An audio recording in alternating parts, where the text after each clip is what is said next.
O programa de hoje é daqueles que a gente gosta de trazer para você histórias que ajudem a fortalecer a sua fé, possam fazer com que você entenda de maneira definitiva que o Senhor nunca te abandona, que Ele é um Deus de perto, não um Deus de longe, e Ele está contigo, seja qual for a situação. Olha, eu queria dizer uma coisa para você, especialmente para Rosiane, a Rosiane aí de Natal, você pediu e está aqui. Hoje a Boas Novas vai trazer para você e para todo o Brasil o testemunho da missionária Elisângela, né? Então, para você, compartilha com a gente o que Deus fez na tua vida. Olha, são muitas coisas, né? Um beijo, Rose, obrigado pelo seu carinho. A Rose é uma pessoa especial na minha vida. Estava conhecendo a Jesus, né? E a pessoa que estava conduzindo ela deixou ela meio atrapalhada na época. E aí o Senhor colocou a gente através, né, que graças a Deus existe o Facebook, a rede social, e a gente passou a ter uma amizade, e ela já veio algumas vezes a São Paulo para estar comigo, e aí eu fui discipulando ela, passando um pouquinho da minha experiência, porque é igual eu disse para a senhora, se toda a luta que eu passei salvar uma vida, para mim já valeu a pena tudo, né? Não é fácil. Eu tenho um histórico meio complicado, eu vou falar as partes que eu sei que hoje é o que mais acontece. Eu tentei 3 suicídios, eu morei na rua, tive problemas, né, na gravidez, minha filha nasceu dentro de um parque de diversão devido a uma situação do meu passado, que não vai edificar ninguém, então acho que não é bom abrir. E nesse período eu fui diagnosticada como louca suicida, fui parar no Hospital de Saúde Mental, a qual o médico de lá disse que meu problema não era mental, e sim espiritual.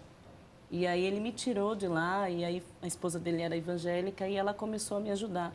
Mas eu tinha vários tipos de surto. Ao mesmo tempo que eu estava instável, daqui a pouco eu já desestabilizava totalmente. Então eu fui passando por muita dificuldade a ponto de comer comida estragada, de vender latinha na rua, de dormir no meio de pessoas que usavam drogas. Eu não me envolvi com drogas porque eu tinha muito medo, mas eu via as pessoas ali, morrendo por causa de droga, matando o outro por causa de droga, roubando, indo preso. E era aquela loucura. Então, para mim poder continuar naquele período na rua, eu tive que beber. E a situação piorou muito mais ainda quando a minha sogra resolveu tirar minha filha. Quando eu pensei que eu ia ficar bem, que eu fui para a presença de Deus, que eu tinha conseguido sair da rua, que eu montei a minha casinha, ela veio e fez tudo isso. Aí eu conheci uma pessoa também. A gente não para pensar, né, no envolvimento, um abismo chama outro abismo. Eu não estava muito bem, estava muito carente na época, né? Eu estava com mais ou menos na faixa de uns 18 para 19 anos e conheci algumas pessoas que, em vez de me fazer bem, elas começaram a me fazer mal. E aquilo que eu estava aprendendo, andando com o Senhor, eu acabei saindo, né? Tipo a história de Adão e Eva, né? Todas as tardes tinham a presença do Senhor, mas veio a serpente, eles preferiram a serpente e deixaram Jesus de lado. Então, eu fui passando por esses momentos difíceis. E aí, um certo dia, Deus foi falando comigo, eu fui buscando a Ele, frequentei outros lugares, achando que poderia me ajudar. E, no entanto, eu estava me confundindo mais ainda, porque eu vivia em depressão, vivia tomando remédio. Aí, o dia que eu não podia beber, eu ficava passando mal, queria trabalhar e não conseguia trabalhar. E aí, logo em seguida, veio uma questão de um segundo filho, e aí pirou total. Eu despiroquei e falei para Deus, falei, olha, Deus, das duas uma, ou o Senhor me ajuda a sair desse vale, ou então eu vou me enfiar mais ainda. E passando na frente de uma igreja, um senhor estava ministrando a palavra do Senhor, e ele falou essa palavra que até hoje ela está guardada no meu coração, que uma mãe ela pode abandonar um filho que ainda amamenta, mas Deus não. Jamais Deus vai abandonar um filho dele. E foi a hora que eu comecei a chorar e alguém percebeu que eu estava na rua, sem ter a direção, não sabia se eu entrava dentro da igreja, se eu saía, alguém pegou no meu braço e me levou para dentro da igreja. E essa igreja me ajudou muito, foi em Ribeirão Pires. E eles me aconselharam e vieram, né, falar para mim quem era Jesus realmente. E aí eu passei a ler a Bíblia, porque eu descobri que se você não conhecer a palavra de Deus, você não vai ser liberto. Conhecei-vos a verdade vos libertará. E se o Filho do Homem te libertar, verdadeiramente você é livre. E para mim, eu estava me sentindo como se fosse, pastor, um aparelho, né? quando um aparelho dá defeito, a gente quer mexer e não vai olhar o manual, né? Então, eu queria mexer e tentar me consertar e tentar me arrumar, mas eu não li o manual. Eu ia para a presença de Deus, para a igreja, e não levava o meu manual. E ficava difícil, assim, o Senhor operar na minha vida, mas um dia que eu resolvi pegar o manual e descer na assistência técnica chamada Espírito Santo, a minha vida mudou. E aí eu comecei a sentir força, eu comecei a sentir paz, eu comecei a ter certeza daquilo que eu queria. As pessoas falavam que eu não ia me firmar, que eu não ia conseguir. E eu fui avançando, avançando, avançando, até o ponto que eu tive uma dengue hemorrágica, fui parar na UTI, da UTI já deram como óbito, eu inchei toda, paralisou todo o corpo. Descobri que estava grávida de 1 mês nessa época, mas eu tinha certeza. Segundo filho? Do terceiro filho. Terceiro filho já. Não sabia que estava grávida, minha vida estava até andando, já fazia um trabalho social com um dependente químico, ajudando, me formei em técnica de drogadição.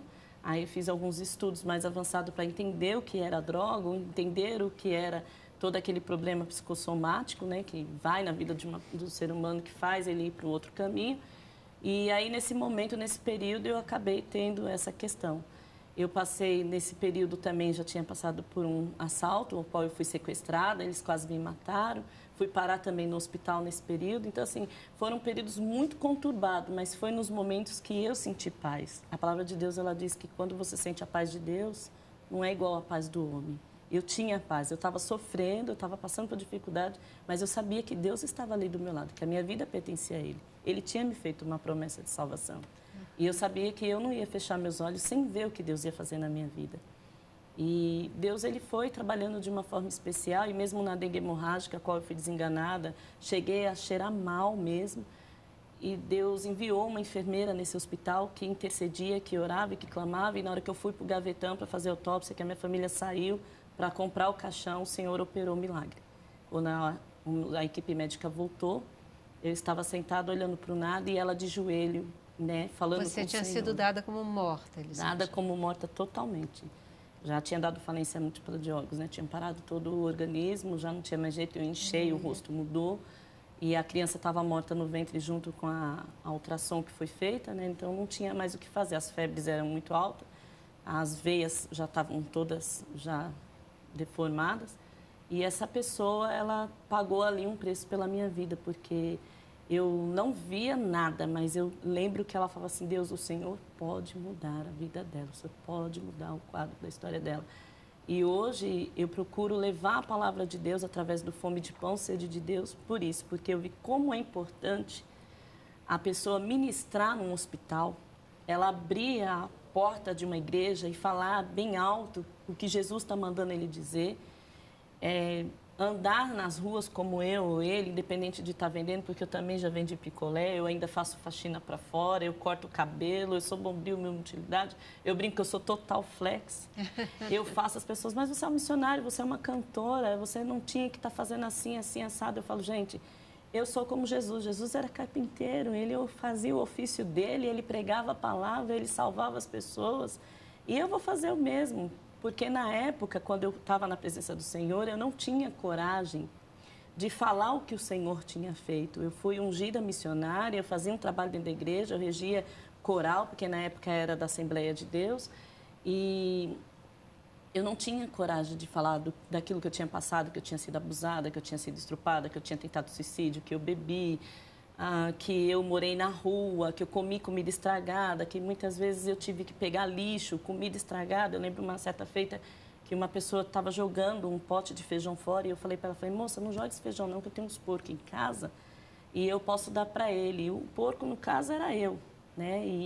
E aí, quando eu cheguei na minha casa, antes de eu comer aquele feijão, porque era a única coisa que eu tinha, eu falei, Deus, tira o que tiver de ruim e me deixa só o bom, porque eu preciso comer, eu estou me sentindo fraca.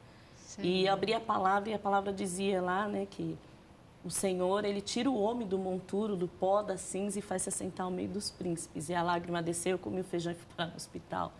Mas em todas as coisas dai graça ao Senhor, porque todas as coisas cooperam para o bem daqueles que amam o Senhor. E por eu amar o Senhor, eu creio hoje que o Senhor permitiu realmente que eu passasse por tudo isso, como Paulo. Paulo, quando ele foi provado, ele disse, ei, peraí, se tu falar de morte, eu já passei por ele. Se tu falar de fome, eu também já passei por esse negócio. Enfermidade, nem se fala, açoite, então né? É impressionante, né? Porque às vezes a gente passa por tudo isso e só depois a gente vai perceber que o que Deus está fazendo com a gente é preparar-nos para poder glorificá-lo no momento seguinte, né? É verdade. Vocês dois, de maneira diferente, vocês morreram e reviveram, né? Novas criaturas, pelo amor de Deus. Você literalmente chega à morte física e retorna para uma nova vida física e espiritual. E estão aqui hoje contando o testemunho de vocês, né? Não só contando esse testemunho, mas vivendo, quer dizer, o amor que Deus colocou e deu a vocês, hoje vocês estão dando para outras pessoas, né? Amém. Vocês estão compartilhando isso. Que coisa linda. Realmente só Deus É na vida da gratificante. gente. E no momento que eu estava ministrando uma palavra do leproso, quando ele foi curado, ele queria seguir a Jesus, né? Jesus falou assim para ele assim, não, volta e vai falar o que eu te fiz, né? E quando eu ministrava essa palavra, eu comecei a chorar porque eu não tinha contado ainda o que o Senhor tinha feito na minha vida. E aí tinha mais ou menos uns 200 jovens nessa igreja e eu comecei a contar o que o Senhor estava fazendo e as experiências que eu tive na rua. E quando eu fui ver, 35 jovens passaram à frente no púlpito e dobraram seus joelhos assim, sem ninguém falar nada, e começaram a chorar e começaram a ver realmente o que era a vida deles e se identificando com o meu testemunho. O pastor se levantou do púlpito e falou, missionário, a partir de hoje não esconda mais o que o Senhor fez, vai contar o que o Senhor está fazendo. E aí, em 2010, eu lancei o Instituto Fome de Pão, que teve a Soraya Moraes, a Mara Maravilha teve presente dando um apoio no começo. E aí lançamos o documentário e hoje, assim, são mais de 10 mil pessoas que me seguem no Instagram, Twitter e Facebook. E o Senhor tem me levado para uma direção que eu não esperava. E eu estou vendo vários leprosos, assim como eu, sendo curados, sendo libertos e propagando a palavra do Senhor, dizendo que Jesus é o único que salva, que liberta, que cura, que restaura, que transforma e que pode realmente mudar a sua história, basta não desistir. A gente não pode falar que tem medo, a gente fala, Senhor, eu confio em Ti. É isso aí, é isso aí. Uau! Celeste, eu não especifiquei, né? Mas nesse período todo aí veio a perda dos meus pais, ambos de câncer, né? E foi uma experiência muito forte no dia do enterro da minha mãe. Eu pregar a palavra de Deus ali, pessoas serem impactadas. Como é que pode? O cara devia estar precisando de uma palavra e ele estava consolando as pessoas. E logo após isso, meu pai veio a falecer também, por fumar muito, né? Então, essa consciência hoje da qualidade de vida, o que Deus me permitiu ser, aos 36 anos me tornar um atleta e triatleta. Em 2007 fui trabalhar como voluntário no PAN, ali no Maria Lenca, aqui próximo, e tive a oportunidade de testemunhar para toda a delegação da Seleção Brasileira de Natação, os grandes nomes da natação e delegações de outros países, testemunhar. Foi uma troca assim muito grande, de poder honrar o Senhor literalmente ali. E aí, finalmente, depois de 13 anos com o sonho do projeto, Deus me deu, exatamente no meio do ano passado, uma senhora, uma família que não é cristã, evangélica, né? Ela cedeu o sítio e nós começamos ali as atividades de natação, hidroginástica, futebol e atletismo. O projeto não tinha ideia da dimensão dele, o projeto, na verdade, o carro-chefe é o esporte, mas tem fisioterapia, informática e horticultura. Uhum. Então, para que nós não ficássemos esperando o projeto todo se desenvolver, a gente deu um pontapé inicial para sair do sonho, né? E agora estamos indo para a nossa segunda comunidade, que é na Covanca, que era uma área que estava ali sob domínio de conflitos, e aí usando, aproveitando a oportunidade para as crianças, alguns atletas estiveram ali dando depoimento que fazem parte do projeto e do nosso ministério, porque em 2010 eu fui fazer um curso em Brasília e quando voltei me uni aos Atletas de Cristo, e 2 anos eu fiquei liderando ali por um tempo, uma reunião de atletas, não especificamente da instituição Atletas de Cristo, mas uma reunião de atletas. E isso hoje traz frutos assim, que eles são jovens, referências, como alguns já tiveram aqui e vai estar agora, está sendo agendado, para estar testemunhando de realmente tudo que Deus tem feito aí para ser referência para essa juventude. É isso aí, eu fico muito feliz de que o Cabeça para Cima, de que a Rede Boas Novas, ela possa ser esse veículo de propagação do amor de Deus. O que vocês estão fazendo aqui é propagar o amor de Deus, né, que atuou na vida de vocês e que pode, com certeza, atuar na sua vida também. A gente vai para o nosso último intervalo E a gente volta já já para as nossas considerações finais. Cabeça pra cima.